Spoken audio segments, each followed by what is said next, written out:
Hari ini kita akan belajar sebuah kejadian, yaitu gereja mula-mula yang pernah dihidupi oleh jemaat dan yang dibangun sendiri oleh Tuhan Yesus dan dilanjutkan oleh para rasul. Yang hari ini tentu saja kita akan belajar untuk menjadi seperti yang mereka lakukan. Ya. Dan gaya hidup daripada jemaat cuma satu aja. Jemaat zaman dulu, yaitu mengasihi satu dan yang lain, saling mengasihi. Cuman itu, nggak ada yang lain.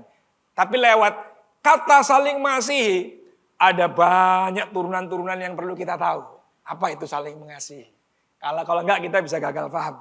Oke, kita baca dari Kisah Para Rasul 2 ayat 41-47. Saya ayat pertama, saudara ayat selanjutnya kita bergantian ya.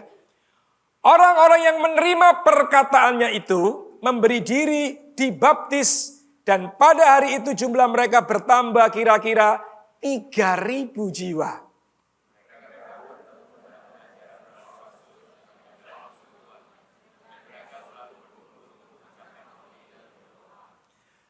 Maka ketakutanlah mereka semua, sedang rasul-rasul itu mengadakan banyak mujizat dan tanda.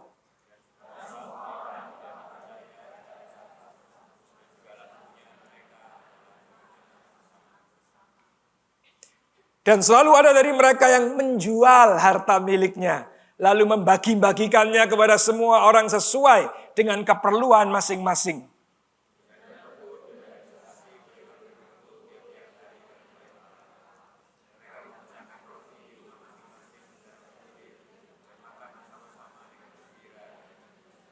Sambil memuji Allah, dan mereka disukai semua orang, dan tiap-tiap hari Tuhan menambahkan jumlah mereka dengan orang diselamatkan. Oke, siapa yang di sini ingin pulang dapat atau ngalami mujizat? Ada ya? Oke. Nah, siapa yang pulang dari tempat ini ingin menjual harta miliknya dan membagi-bagikannya? Loh, ayatnya kan begitu kan? Ngalami mujizat, tapi jual harta miliknya juga. Nah kan, kita mau enaknya tok kan? Ya kan? Kalau mujizat mau, pertolongan mau, memberi. Waduh, nah ya apa kita ini? Gereja zaman now ini. Oke, tapi kita belajar supaya kita gak gagal paham. Memang tidak selalu seperti itu maksudnya ya. Tapi ada nanti. Ada 3 kata penting yang kita akan bahas. Yang saya soroti di sini adalah 1, bertekun dalam pengajaran, dan 2, persekutuan. Kemudian yang ketiga adalah memecah roti. Harus, saudara. Makanya nanti setelah firman Tuhan juga kita akan memecah roti. Tapi ini memecah roti nggak cuma sekedar sebuah liturgi yang memang harus ada di gereja untuk memperingati Tuhan Yesus menjalani salib. Betul, itu salah satunya. Tapi ada, karena sering diucapkan Tuhan Yesus dalam pengajarannya, arti daripada memecah roti ini juga. Oke, yang pertama dulu ya. Bertekun dalam pengajaran. Kata bertekun di situ ternyata dari kata proskartereo, yang artinya terus menerus tinggal. Jadi rupanya para rasul waktu itu sudah tahu bahwa di zaman akhir atau di zaman hari ini kita hidupi yang 2000 tahun jangka waktunya, dia sudah tahu bahwa tantangan orang-orang benar, tantangan murid-murid Tuhan untuk mempertahankan imannya, pengajaran di dalam firman Tuhan ini bukan makin gampang, bukan makin mudah. Maka itu kita dikasih pesan dulu, apapun yang terjadi, apapun tantangannya, hendaklah kita terus tinggal aja di situ. Sekalipun dunia nanti ngomong, wah Alkitab sudah gak relevan zaman ini. Itu sudah 2000 tahun yang lalu. Termasuk. Wah kamu salah mempercayai mujizat. Sudah ditemukan sainsnya bahwa gak ada itu mujizat. Ada statement-statement para akademisi sains itu yang mendukung bahwa nggak terjadi mujizat. Memang ada unsur fisika dan kimianya. Nah ini makanya kita mesti tahu dulu. Tapi kita diminta untuk terus menerus tinggal setia, nggak gonta-ganti pasangan, nggak gonta-ganti gembala, nggak gonta-ganti nggak gonta-ganti gereja. Bukan promosi. Tapi kata setia kan mengacu di situ. Apalagi kata setia ini ditujukan kepada kata Kristus. Jemaat itu mempelai wanita. Kristus mempelai prianya.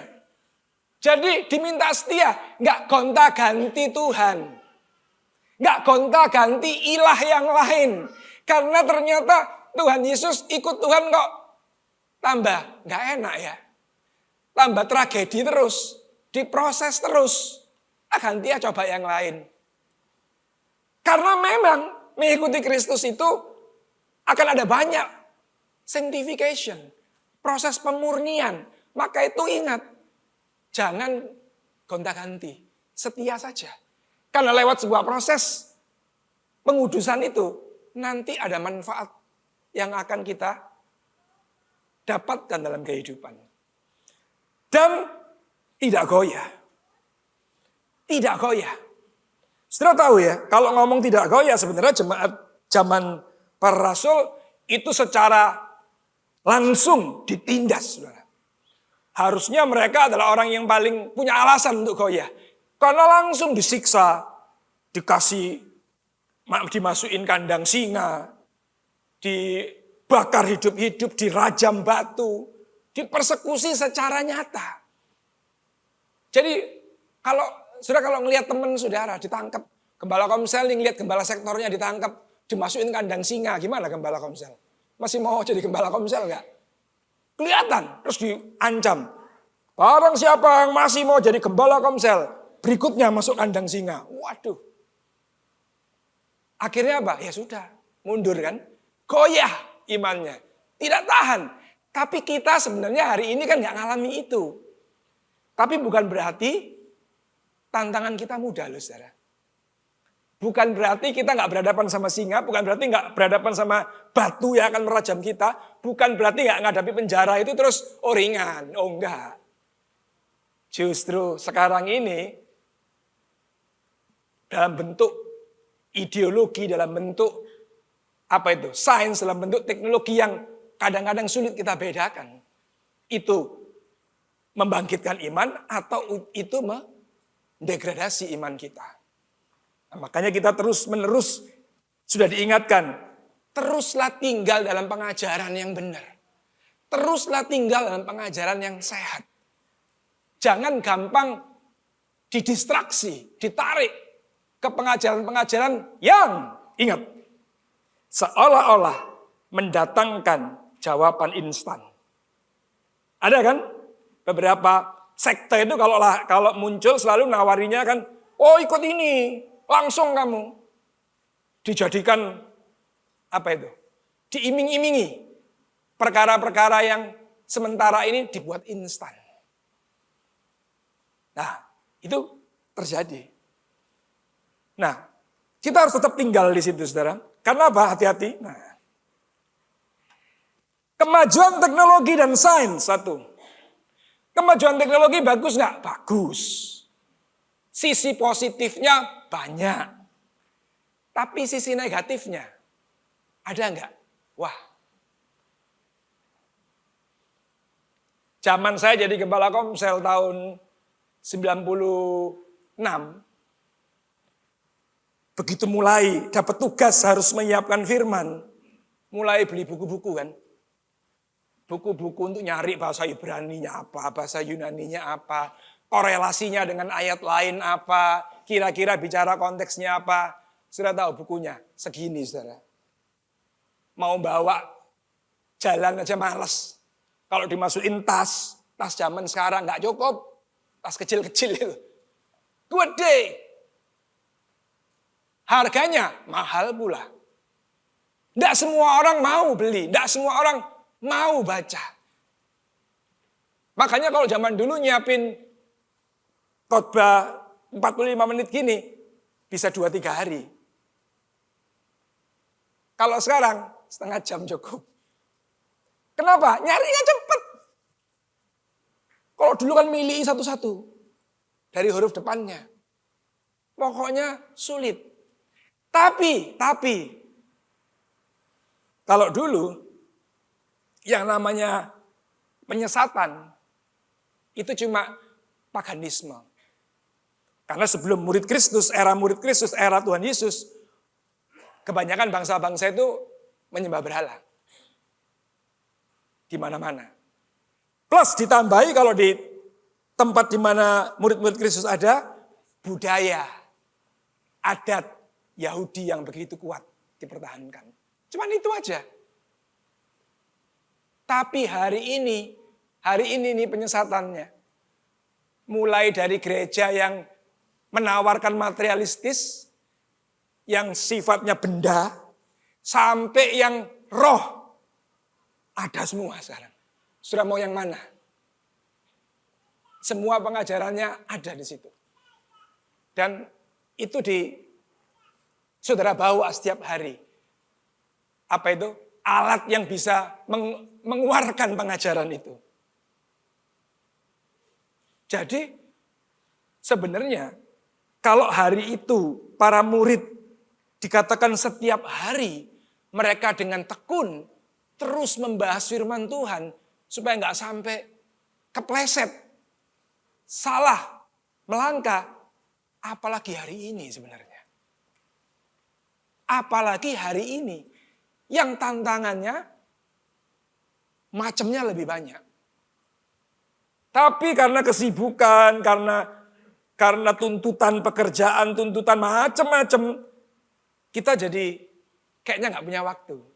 Padahal kalau kita renungkan, kalau kita ingat, orang dulu kerja nggak ya? Orang dulu butuh biaya hidup nggak ya? Orang dulu punya anak nggak ya? Orang dulu ngurusin keluarganya nggak ya? Sebenarnya sama kan? Sama. Yang pasti orang dulu nggak ngafe. Nah, itu pasti. Yang pasti orang dulu nggak hangout ke mall. Yang pasti orang dulu nggak ada yang main padel. Nggak ada yang futsal. Nggak ada yang macam-macam. Jadi semua kegiatannya itu cuma cari nafkah, belajar firman Tuhan. Selesai. Iya kan? Nah kita sebenarnya, saya mau jujur ya, banyak alasan kita ini.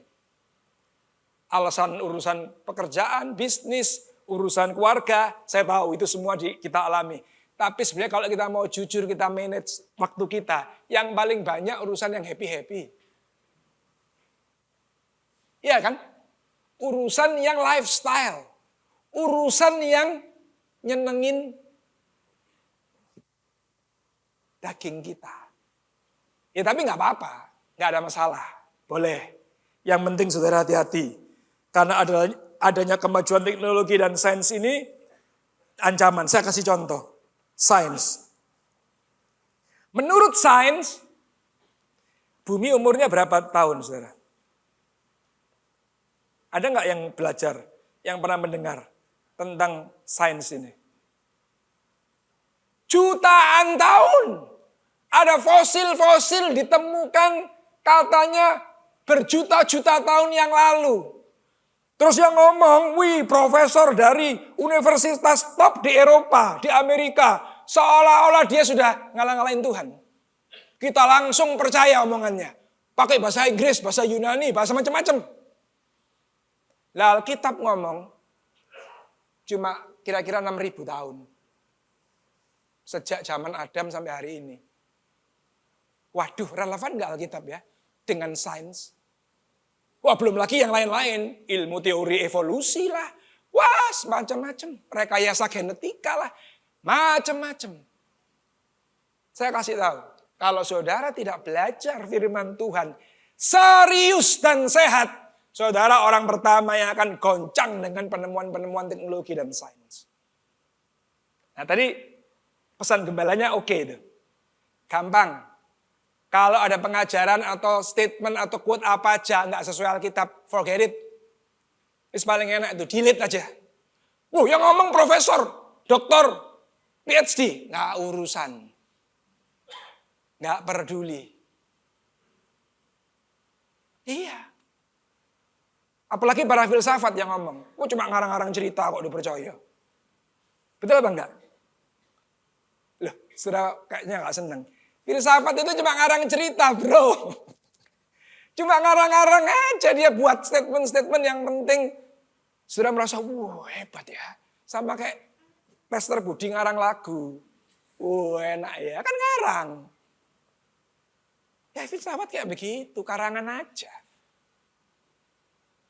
Tapi bukan salah, itu untuk melatih logika kita berpikir sebenarnya.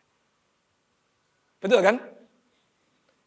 Sekolah teologi juga ada filsafatnya, ilmu filsafatnya sebab di awal-awal. Untuk membiasakan logika kita berpikir. Jadi awas. Karena kita sudah diperingati dari awal. Terus menerus tinggal, setia, jangan gonta-ganti, jangan bingung, dan jangan goyah. Artinya nggak gampang. Jadi kalau saudara hari ini merasa saudara belajar Alkitab itu gampang dan menyenangkan, saya khawatir saudara mempelajari Alkitab yang keliru. Tapi kalau saudara sekarang belajar Alkitab benar Pak, sulit, membosankan, harus benar-benar komitmen, harus benar-benar kita serius. Itu benar, saudara belajar benar itu. Tapi kalau saudara belajar, dagingmu malah seneng, happy. Saya khawatir. Apa yang saudara pelajari?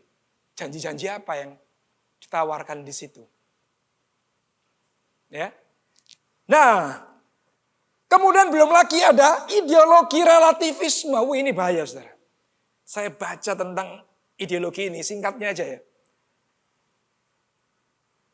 Summary-nya begini, relativisme itu. Tidak ada kebenaran yang bisa dipakai cocok untuk semua orang dan semua masa. Tidak ada satu kebenaran pun yang cocok, yang relevan untuk semua orang dan semua masa. Sudah anggap ini dogma mau against apa ini? Mau melawan apa ini? Halo? Coba satu orang jawab, mau melawan apa? Satu-satunya buku, satu-satunya kebenaran yang dipakai semua orang dan semua masa cuma Alkitab, saudara. Betul apa enggak? Enggak ada yang lain. Ilmu apapun ada perubahan. Kalau Alkitab perubahannya ada sih. Cuma terjemahannya aja TSI poin 1, TSI 1.2. Cuma dirubah kata-katanya aja. Tapi intinya maksudnya sama di situ. Memang ada sedikit-sedikit perubahan maknanya, jadi sedikit bergeser karena terjemahannya berubah. Tapi Alkitabnya tidak pernah ganti. Nah, ilmu relatif, hukum relatif ini menentang yang namanya kebenaran yang absolut. Sedangkan Alkitab adalah satu-satunya kebenaran yang absolut. Untuk semua masa, untuk semua etnis, suku, kaum, dan bangsa. Coba saudara renungkan. Belum lagi, saya khawatir setiap kita akhirnya terpaparnya yang banyak itu di sini nih. Humanisme.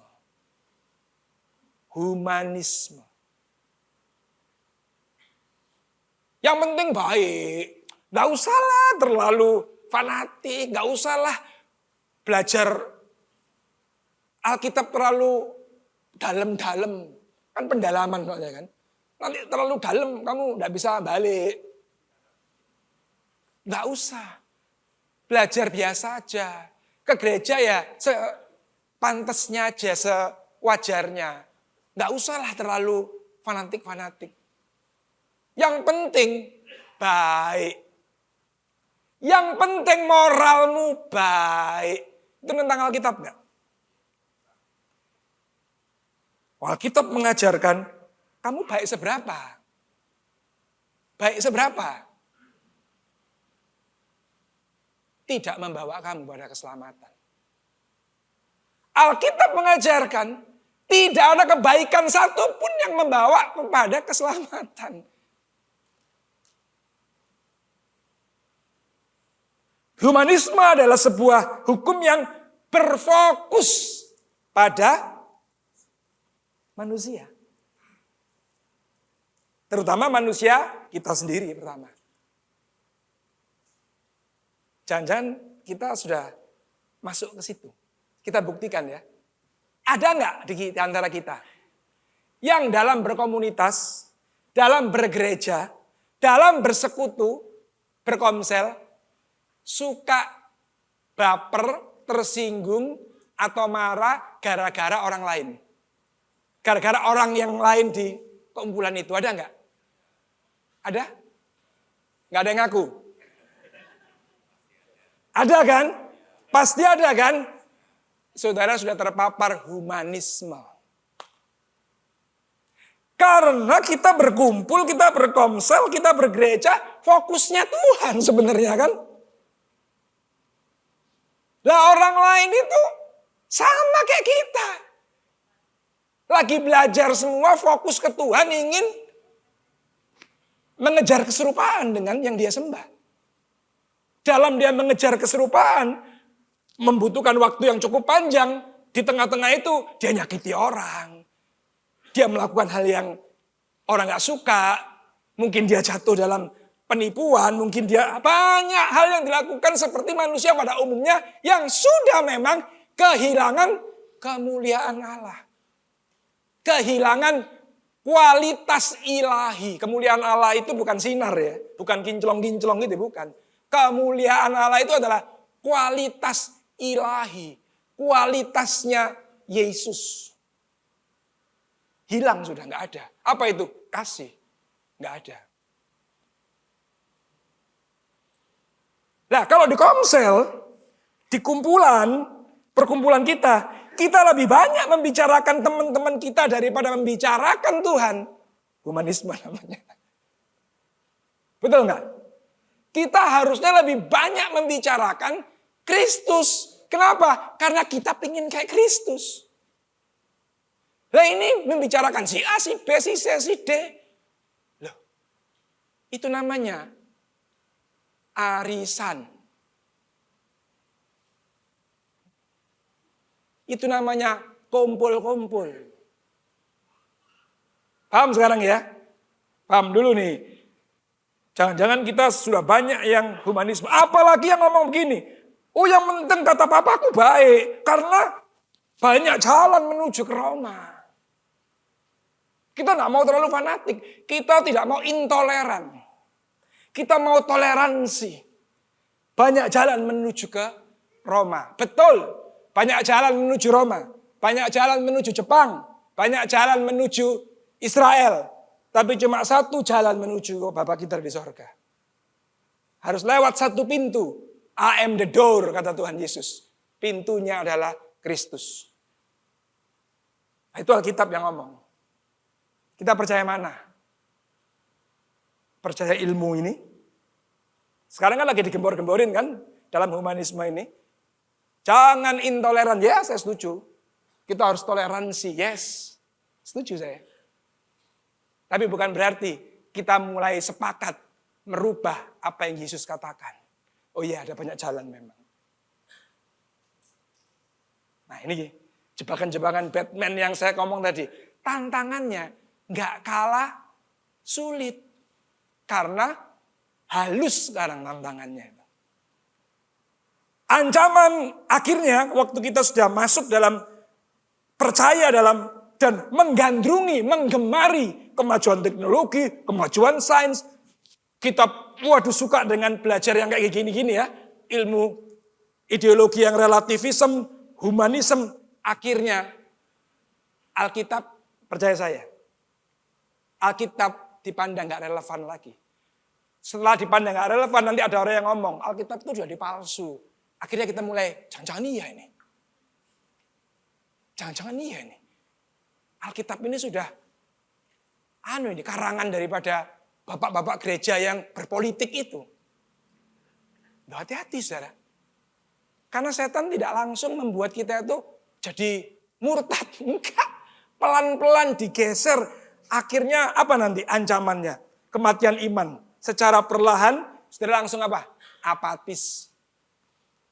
Ada nggak yang mulai apatis dengan gereja? Alas, podo ae. Pelayanan, males. Ada nggak? Pasti ada. Jadi nggak kelihatan, tapi ke gestur kita kelihatan. Apatis, terus setelah apatis, pasti langkah berikutnya kompromi. Kompromi pasti. Nggak bayar pajak boleh nggak? Akhirnya, ya nggak apa-apa, pejabatnya korupsi semua kok. Nah, kan? Bohong boleh nggak? Boleh kalau untuk kebaikan. Nah. Ya. Hati-hati ya. Jadi inilah maksudnya kenapa para rasul itu minta kita itu setiap hari berkumpul, terus-menerus belajar. Kenapa? Karena masalahnya dinamika kehidupannya terus berkembang dan makin canggih-canggih, makin sophisticated,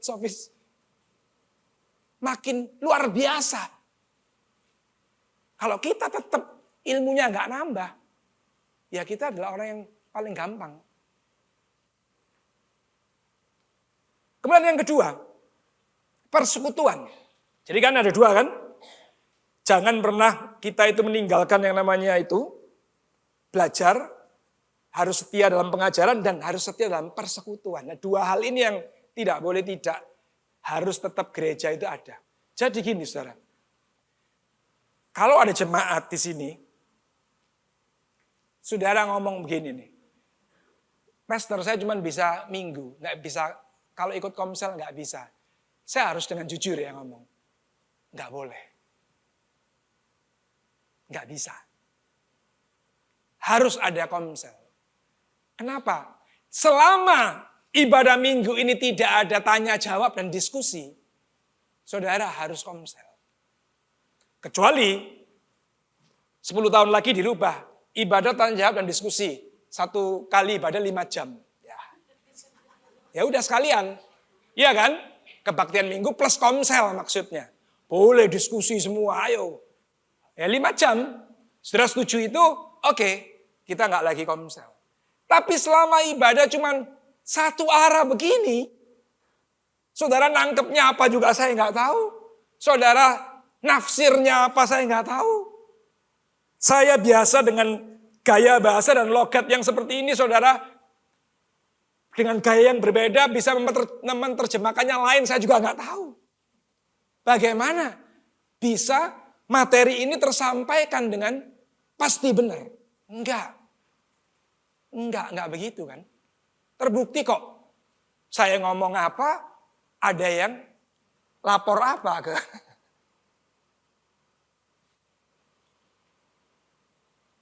Ada orang yang nangkapnya tidak sama masalahnya.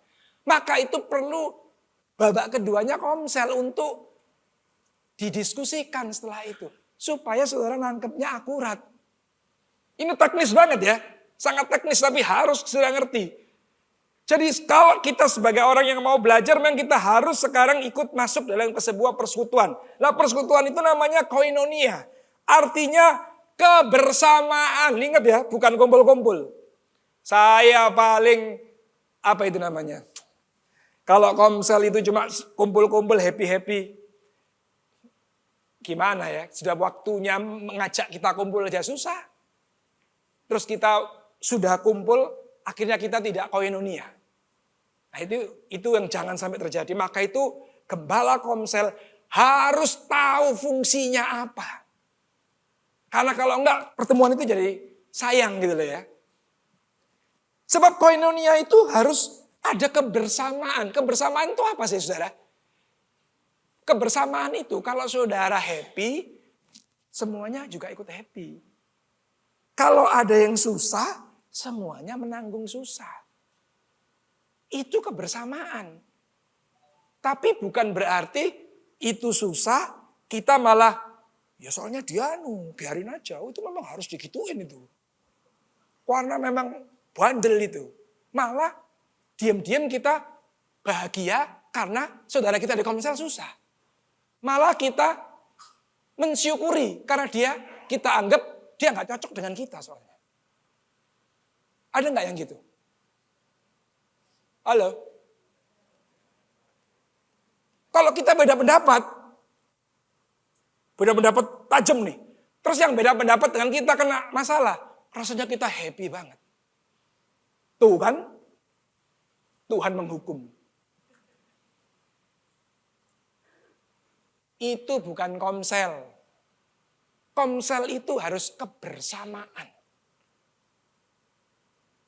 Kalau yang lain, kata Paulus kan gini, kalau jarimu kecepit pintu, seluruh tubuhmu ikut sakit. Betul apa enggak? Kalau ada anggota tubuh yang sakit, yang lain ikut menanggung. Itu Komsel. Itu menunjukkan kita satu anggota tubuh Kristus. Paham saudara ya? Nah, jangan pula ada yang, makanya kenapa sih saya ini kok, bukan saya anti medsos saudara. Saya kenapa kurang suka orang itu memposting hal-hal yang menurut saya tanda kutip ada unsur pamer. Pamer itu maksudnya ya dia ingin menunjukkan bahwa ini loh aku sekarang lagi di Eropa. Ini loh aku sekarang makan di restoran mahal. Ini loh aku sekarang lagi di kafe yang paling happening. Karena ada unsur itu. Sudah paham ya? Sementara di dalam Komsel itu kita nggak tahu. Ada yang lagi bergumul sulit dan kita nggak tahu.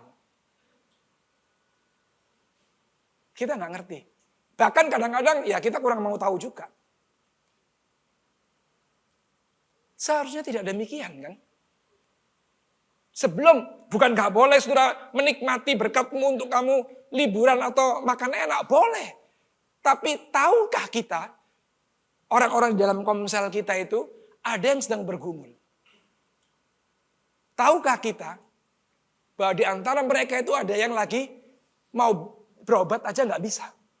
Tahukah kita ada yang lagi bergumul mau nyekolahin anaknya aja belum bisa. Kalau kita nggak tahu, berarti kita bukan member Komsel itu. Harusnya dengan cuma 10-12 orang, kita tahu dan mengenali saudara-saudara kita, sehingga kita bisa benar-benar hidup dalam kebersamaan. Kalau ada yang sakit, semuanya ikut menanggung. Kalau ada yang happy, semuanya ikut bersuka cita. Itulah Komsel. Dan dalam kondisi begitulah sebenarnya, Tuhan memberikan tanda-tanda ajaib. Orang-orang bisa datang dan menyerahkan diri untuk dibaptis. Kita harus tahu.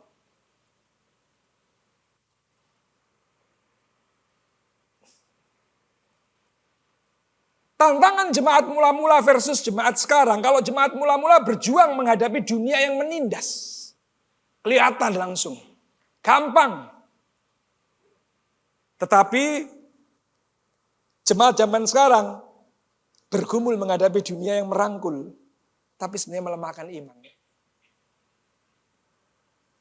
Iya kan? Dunia ini merangkul kita itu dengan dogma-dogmanya. Ayo, kumpul. Nggak usah fanatik. Contoh. Boleh nggak kita bergaul dengan orang-orang LGBT? Boleh dong, masa nggak boleh? Tapi apa kita terus setuju dengan LGBT? Nah, kadang-kadang pada waktu kita sudah bergaul, kita dirangkul masuk ke dalam fakta itu, kita jadi sungkan untuk berbicara kebenaran lagi. Kita jadi terus menurunkan tensi kualitas firman. Diperhalus. dibuat seolah-olah jadi Tuhan nggak melarang segitunya, gitu ya. Loh, itu yang terjadi sebab akhirnya orang nggak bisa apa adanya, cenderung untuk gimana caranya menjaga agar kelompok itu tidak tersinggung. Makanya kenapa berulang-ulang saya ngomong, saudara itu harus genuine. Tuhan Yesus itu yang paling saya kagumi dari sikapnya dia adalah kegenuinannya itu, saudara. Lu bayangin disebut guru, disebut rabi, bahkan disebut ada yang menyebut dia Tuhan, anak Allah yang maha tinggi. Masa di depan gereja balikin meja? Kalau saudara disebut pendeta senior aja, kalau marah ya nggak mungkin balikin meja kan? Jaim dikit dong, pendeta. Betul nggak? Tapi kalau mau balikin nyuruh orang. Nyuruh orang lain. Tapi Tuhan Yesus genuine, saudara. Salah ya dikatakan salah. Benar ya dikatakan benar. Coba saudara. Bendahara tidak jujur. Jadi perdebatan kan. Loh ada jelas-jelas bendahara tidak jujur. Tuhan Yesus muji. Ya kan? Bagaimana ini? Itulah kegenuinannya Tuhan Yesus. Keasliannya. Dia memuji. Kamu itu kadang-kadang kalau terlalu spiritual. Ya kadang-kadang ya. Terus manja juga. Kalau terlalu terus apa-apa itu semua karena kehendak Tuhan, usahanya kurang juga akhirnya. Betul nggak? Karena ya sudahlah, nasib di tangan Tuhan. Terus usaha kita kadang-kadang jadi melempem. Lah yang Tuhan mau itu dua-duanya berjalan. Berharap sama Tuhan, iya. Bergantung sama Tuhan sepenuhnya. Tapi kerja ya tetaplah serius. Kerja keras.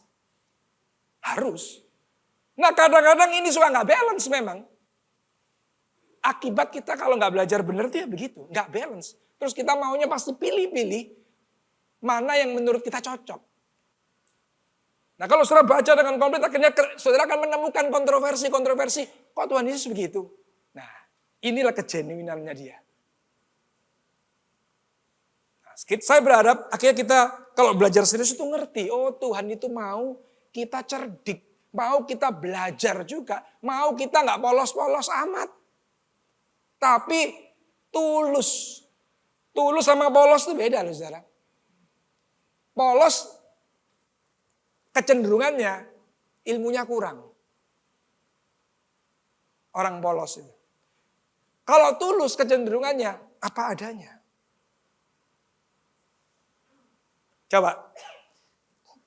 Contoh. Musa saudara. Saudara tahu nggak? Di kitab Ulangan ada sebuah ayat yang ngomong begini.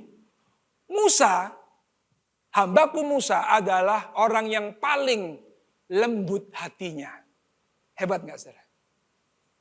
Hebat gak? Musa adalah orang yang paling lembut hatinya.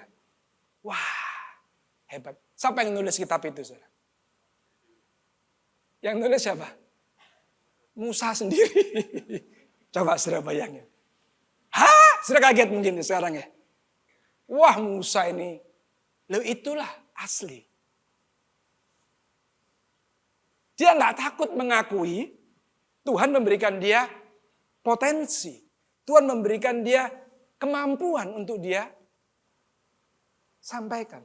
Tapi seringkali kita malah jaim, kita udah belajar, kita sudah mengeksplor diri kita secara luar biasa, terus dikasih kesempatan. Terus kita malah ngomong apa? Enggak, aku nggak bisa apa-apa, aku ini orang bodoh. Apakah itu rendah hati? Itu justru menurut saya bentuk ketidakaslian kita. Itu justru bentuk kesombongan kita. Menurut saya. Apa adanya aja bisa, enggak. Ya, nah jadi, saudara, justru lewat persekutuan ini akhirnya saudara itu sudah diajar, sudah tahu firman Tuhan, anggap sudah yang pertama sudah lakukan ya. Akhirnya saudara lakukan prakteknya, diamatinya, itu di persekutuan soalnya. Disinilah tempat saudara mulai melakukan apa yang saudara terima dalam pengajaran. Ya kalau saudara di kantor memang juga praktek firman. Tapi siapa yang menegur kalau saudara tidak sesuai dengan apa yang saudara terima dalam pengajaran. Tapi kalau di Komsel tempat yang paling ideal, tempat yang paling cocok untuk saudara mulai berbagi kasih itu. Untuk saudara mulai membagikan apa yang saudara pelajari bersama. Oke, jadi jelas ya. Yang kemudian yang terakhir memecah roti. Kita tahu kita memperingatinya karena Tuhan Yesus yang suruh kan. Bahwa kita setiap kali berkumpul, hendaklah kita melakukan yang namanya perjamuan kudus. Untuk mengingat korbannya. Tapi jangan lupa, Tuhan Yesus juga di tengah-tengah berkhotbah, di tengah-tengah dia selama dia melayani, dia selalu menyelipkan pesan. Satu, orang miskin selalu ada padamu. Waktu aku lapar kamu gak ngasih aku makan. Kapan Tuhan? Waktu kamu melakukan kepada salah satu orang yang hina ini. Kamu sama melakukan untuk aku. Jadi waktu kita mau mengenang Kristus lewat perjamuan kudus, sebenarnya kita juga harus mengenang Kristus dalam perjamuan Tuhan. Apa itu perjamuan Tuhan? Itu 3.000 orang kasih makan. Loh, gimana caranya? Oh. Jadi yang namanya memberi makan orang-orang yang lapar, itu adalah bagian daripada pelayanan Kristus. Itu adalah bagian daripada pengajaran Kristus yang menurut saya primer, utama. Saudara nggak bisa hebat dalam semua pengetahuan, saudara tidak bisa ngerti, hafal semua pengajaran dalam Alkitab, tapi saudara tidak memberi makan orang lapar. Karena ini adalah bagian. Maka itu Mother Teresa pernah ngomong begini. Ngapain ibu menghabiskan potensi waktumu di tengah-tengah orang-orang yang miskin, orang-orang yang papa ini. Dia ngomong apa? Aku mencari wajah Yesus yang menyamar di tengah orang-orang yang hina ini. Orang-orang yang miskin, orang-orang yang gak berdaya ini. Jadi kalau mau nyari Tuhan Yesus yang nyamar, pasti gak ada di kantor DPR. Pasti gak ada di kafe-kafe yang keren. Pasti gak ada di mall-mall yang keren. Kalau mau nyari wajah Yesus yang sedang menyamar, dia ada di tempat-tempat di pucuk-pucuk gunung yang dikunjungi Pak Eko waktu pandemi itu. Di tempat orang yang harus berjalan 10 km naik turun gunung untuk ngambil satu paket sembako. Ya. Kita mau pelayanan yang mana? Yang pulangnya ditraktir makan enak?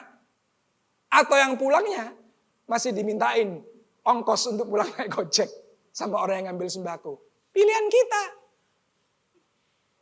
Loh, iya kan? Tapi Tuhan Yesus katakan, orang miskin selalu ada padamu, tapi kamu peduli apa enggak?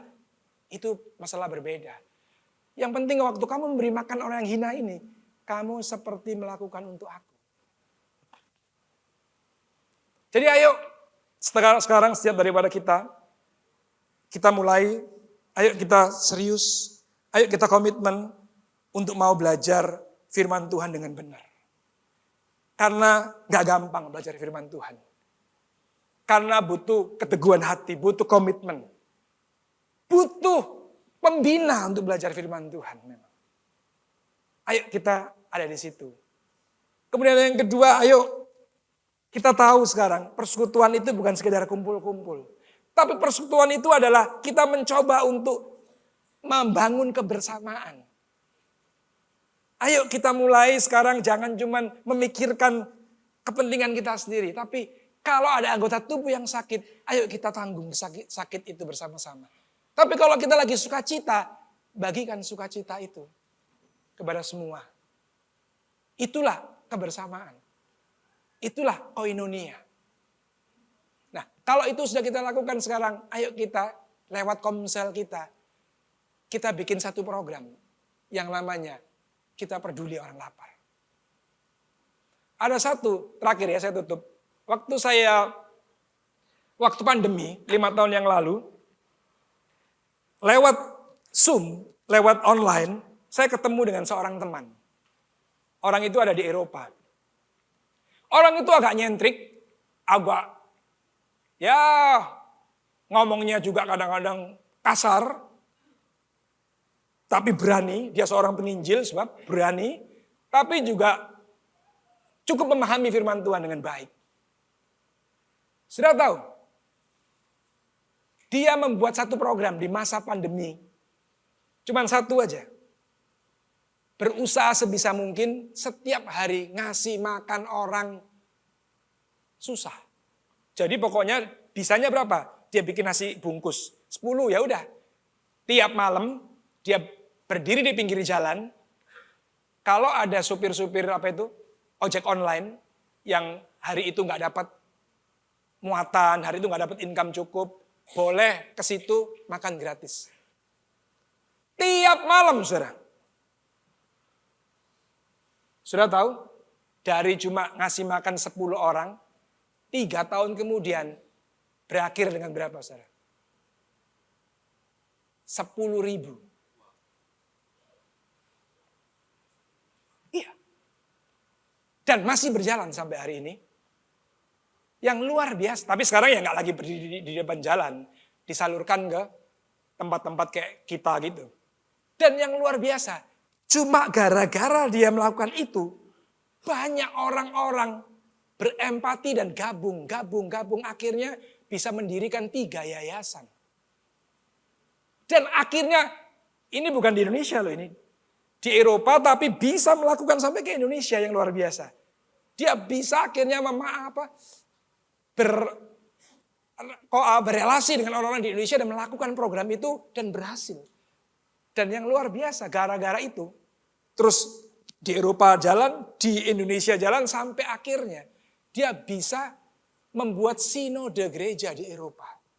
Diakui gara-gara keterlibatannya dalam menolong orang-orang yang susah. Jadi menurut saya begini, kadang-kadang untuk memuliakan nama Tuhan, untuk extending the kingdom, untuk kita itu, membagikan kabar sukacita, kadang-kadang tidak hanya diperlukan pengajaran-pengajaran hebat. Tapi diperlukan juga tindakan-tindakan sederhana, tapi nyata. Dan Tuhan Yesus sudah ngasih tahu, ngasih makan orang. Gampang gak sih ngasih makan orang ini? Gampang. Karena semampu saudara. Saudara mampu ngasih makan 5 bungkus saja. Tapi dengan tulus hati dan dengan sebuah pengertian, aku melakukan ini karena taat pada ini loh, perjamuan Tuhan yang suruh kita ngasih makan orang. Oleh sebab itu saudara, terakhir saya tutup. Selama pandemi sudah tahu ya, selama pandemi ada beberapa orang keluar masuk tinggal di tempat kita.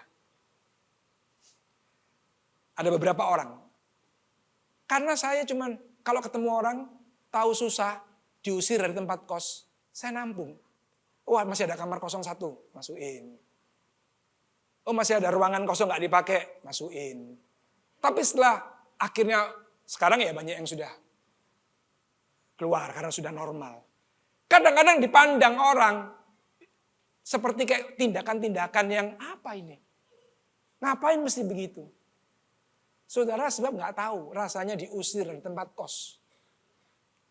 Sebab saudara nggak tahu rasanya malam ini tidur di mana dan makan apa. Belum tahu. Iya kan? Akhirnya kita menganggap tindakan macam itu kayak berlebihan lah. Menurut saya tidak, itulah kebutuhan nyata daripada manusia. Itulah tindakan nyata daripada kita mengasihi sesama.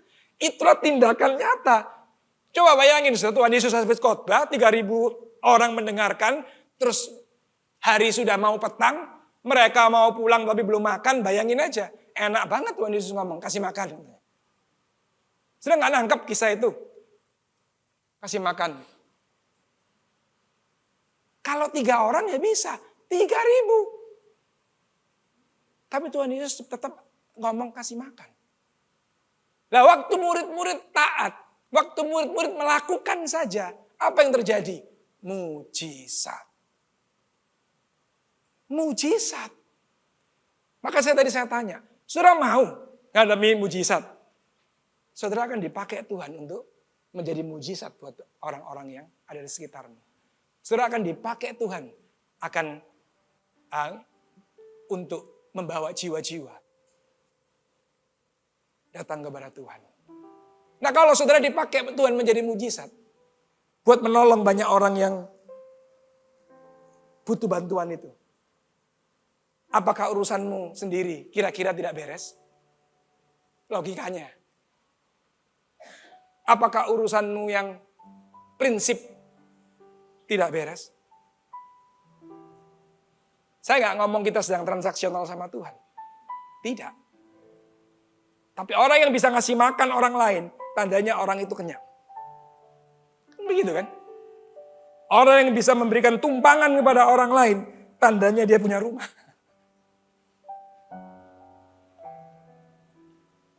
Tapi kalau saudara berniat transaksional, ingin punya rumah, ingin hidup diberkati, terus saudara melakukan ini, saudara kecewa. Tapi kalau saudara sudah dipercaya Tuhan hari ini dan saudara melangkah karena pengajaran Kristus, saudara dipakai Tuhan menjadi saluran berkat untuk mujizat buat orang lain. Nah, itulah yang saya sebut gereja yang dibangun para rasul. Yang hari ini kita berjuang, kita belajar, kita ingin juga jadi gereja yang seperti dibangun oleh para rasul. Amin. Tuhan memberkati kita semua.